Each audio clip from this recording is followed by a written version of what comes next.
Okay, we're gonna do a video here. What the hell is it and what's inside? This is made in USA, which a lot of stuff's made in China, so you know it's old school. We're gonna weigh it because it's very heavy. We're just saying we don't know what it is. We do, but we're just for the audience that don't know what it is. You find these in older cars, usually on the firewall inside of a car. Must weigh a couple pounds, maybe 1.4 pounds. Almost 1.5 pounds. Okay, so we know by looking at it, it's heavy steel, like heavy feeling. It's all steel. It's got some sort of plastic top, and it says positive, negative.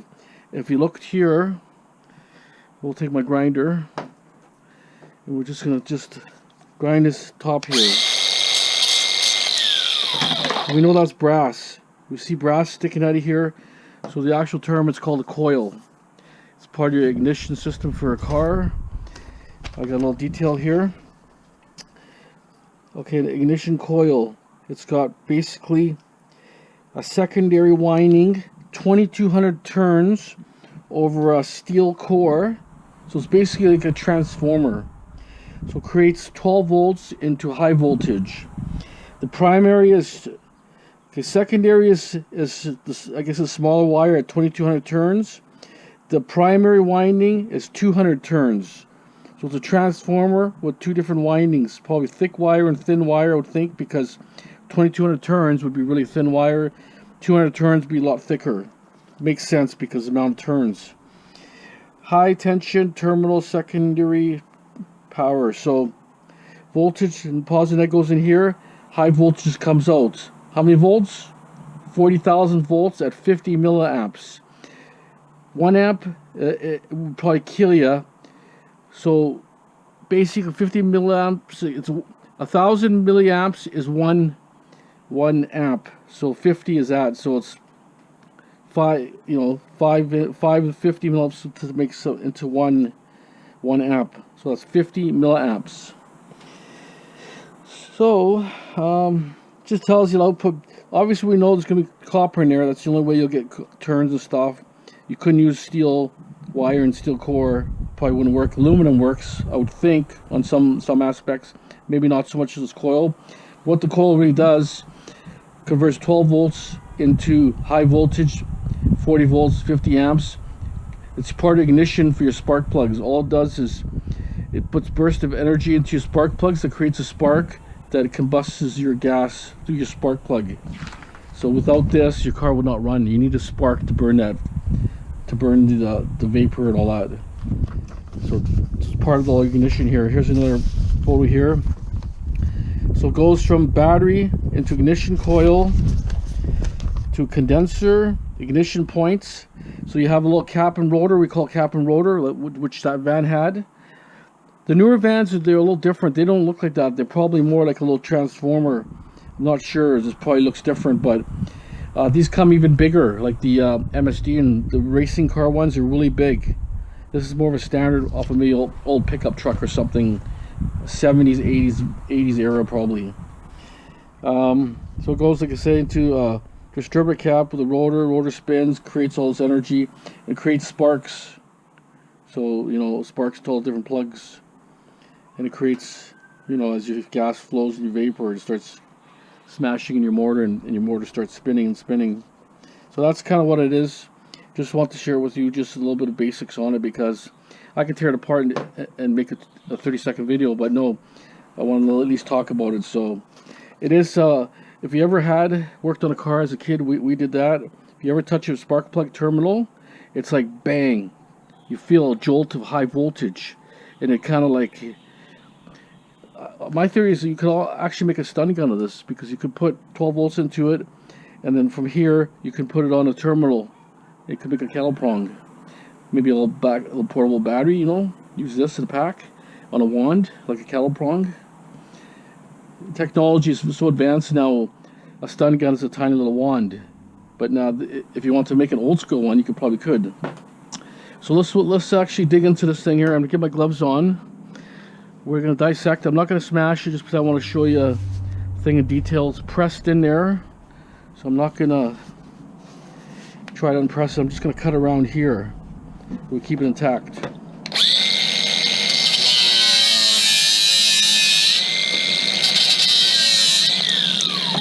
Okay, this one's oil filled, which I didn't know, so new to me. So we're just gonna collect the oil.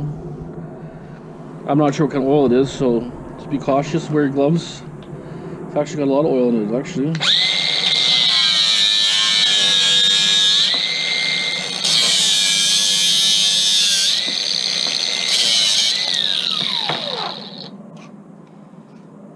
Wow, it's a lot of oil, unbelievable. I don't think there's oil in it, but I guess that's the cooling method is oil. It's probably a mineral oil. I don't think there'd be PCBs in these things, but I don't personally know. That's why when you do scrapping, always wear gloves, because you never know what chemicals you're touching and absorbing into your skin and your body. I see a lot of people do a lot of HVAC stuff and they don't wear proper gloves and all these chemicals in your hands. I want to find something that can, maybe another one that can absorb it better. But a normal container here that I want to use. But that oil would be good for your tools too, right? Okay, so we're gonna pull it out. Okay, so most of it's out in here. It's in a container. Okay, what I'm gonna do is I'm gonna let this dry off and I'll get back to you in 1 second. Okay. No harsh smell. Usually PCBs have I'm sure it has a smell, a weird smell. There's no smell to this. Nothing that's really strong anyways. So that's what it looks like. So we have the terminal here. That's brass terminals, positive, negative. So basically voltage goes through here, comes up here, and it converts it to 40,000 volts. So I've never really took one apart, so something new to do. Comes completely apart. Huh, amazing. I can put all my tools, rub it in there. I should actually keep that rag and rub that outdoor vise. Okay, there it is. Wow, comes down to like nothing. So terminals are here, brass terminals. Here's your iron core. It's all wound in paper. So I would say 22,000 turns here.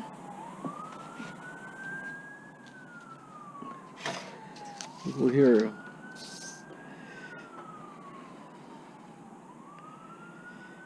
See, 22,000 turns because it's small and stubby, and here the wire is thicker. Then this will be 200 turns.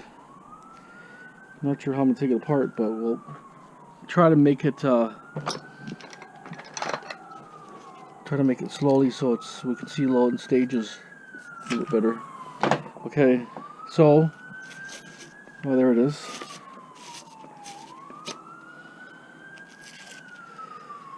There it is. 200 turns.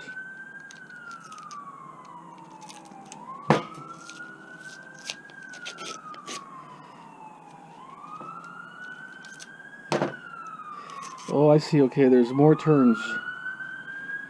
That's one bunch of turns here. So we're just gonna pull some of the stuff over. Move our saw.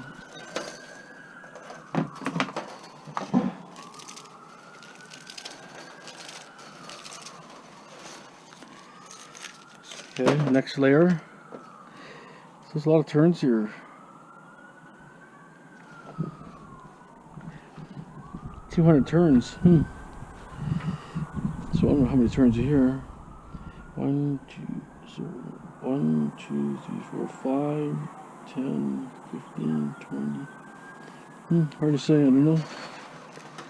We're just gonna unwind it.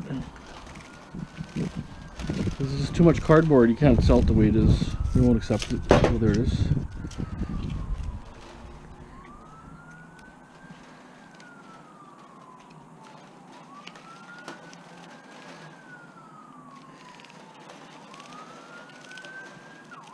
This probably is a 200 turns, I think, because the size of the wire is thick. The other wire to me looked a little thinner.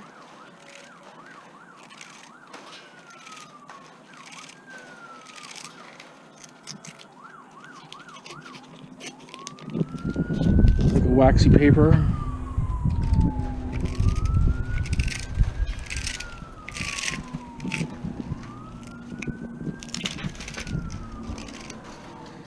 Okay. Just gonna put this over here.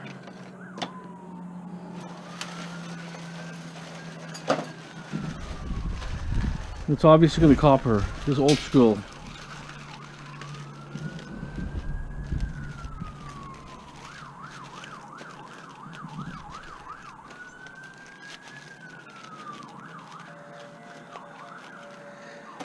Ah, it's spilt.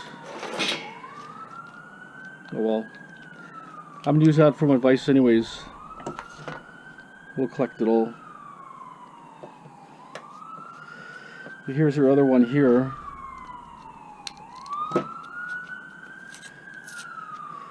It's probably 2200 turns, I would think. To find out where it starts.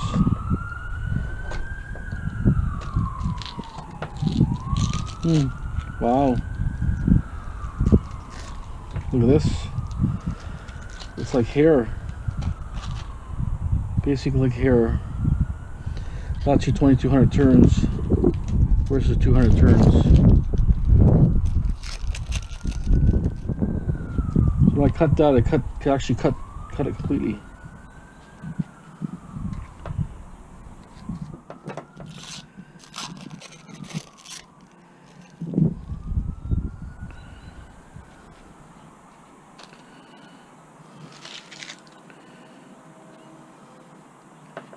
What I just do is keep cutting it deeper and deeper. That's all I can do, just because it's such a fine wire.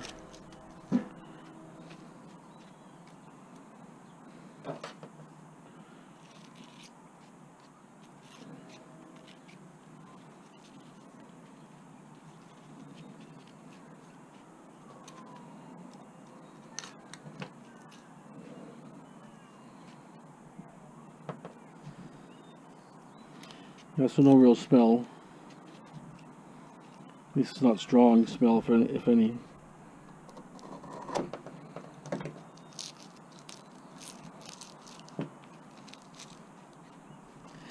So each layer is laminated. Well, not laminated. I mean it's varnished wire, but it's each layer turn has a lamination paper, type of like wax paper, and then later on it's filled in oil for cooling. Probably creates a lot of heat, so they cool it down.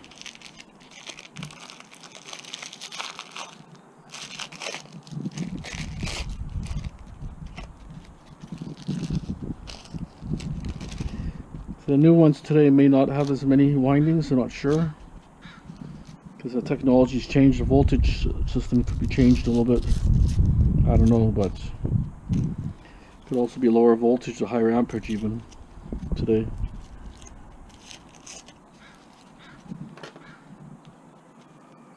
Wow, it's all wire here. It'll take forever just to undo it.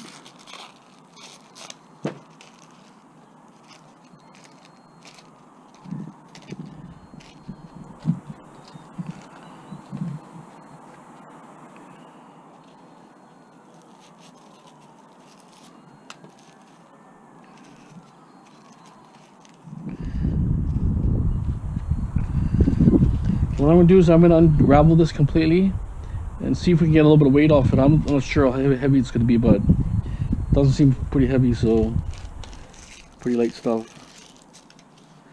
But I want to sort it out just a little bit better and clean it up. So just hold on for a minute. Okay, so what we're going to do is here, hopefully we can push this through. We're going to cut this off on the bottom here.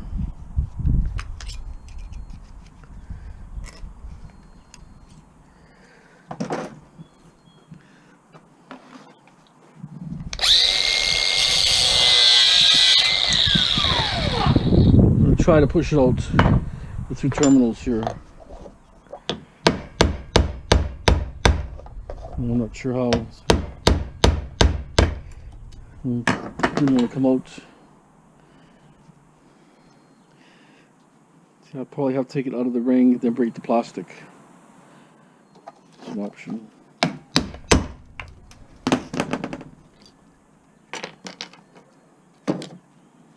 Something like that.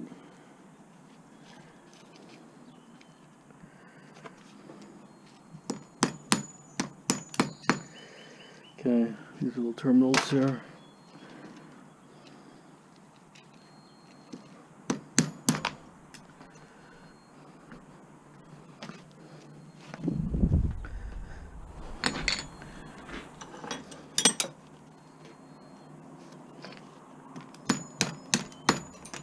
Okay, so we stripped it. We're just going to take a look at what we have here.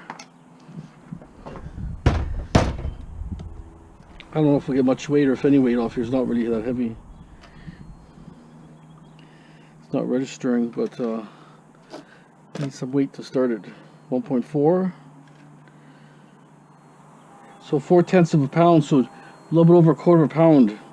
4/10 anyways. 4/10. And we have brass here.